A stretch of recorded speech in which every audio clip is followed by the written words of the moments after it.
ప్రభుత్వం బకాయి పడిన వడ్డీ లేని రుణాల బకాయిలు శ్రీనిధి వడ్డీ అభయహస్తం డబ్బులు వెంటనే చెల్లించాలని BJP Kamareddy assembly incharge Katipalli Venkataramana Reddy demand చేశారు. దోమకొండ మండలంలోని అన్ని గ్రామాల మహిళలు మండల కేంద్రంలో నిరసన ర్యాలీ చేపట్టారు. అనంతరం ఎండీఓ కార్యాలయానికి చేరుకుని వినతి పత్రం అందజేశారు. ఈ సందర్భంగా తెలంగాణ రాష్ట్ర ప్రభుత్వం వీఆర్ఓ వ్యవస్థను ఎత్తివేసినట్టుగానే మహిళా సంఘాలను కూడా ఎత్తివేసే ప్రయత్నం చేస్తుందని అన్నారు. మహిళలను కేవలం ఓటు బ్యాంకుగా మాత్రమే పరిగణిస్తున్నారని, వారికి స్వయంగా అందాల్సిన అనేక రాయితీలను ప్రభుత్వం రద్దు చేసిందని మండిపడ్డారు.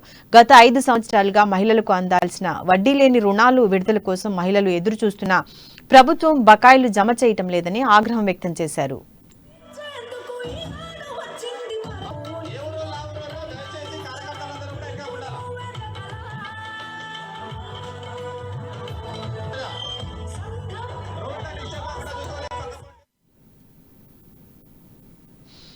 నిజామాబాద్ శ్రీనిధి వడ్డీ అభయహస్తం డబ్బులు వెంటనే చెల్లించాలని బీజేపీ నేత వెంకటరమణారెడ్డి నిజామాబాద్ మహిళా సంఘాలను ఎత్తివేసే ప్రయత్నం చేస్తున్నారని ఆరోపించారు.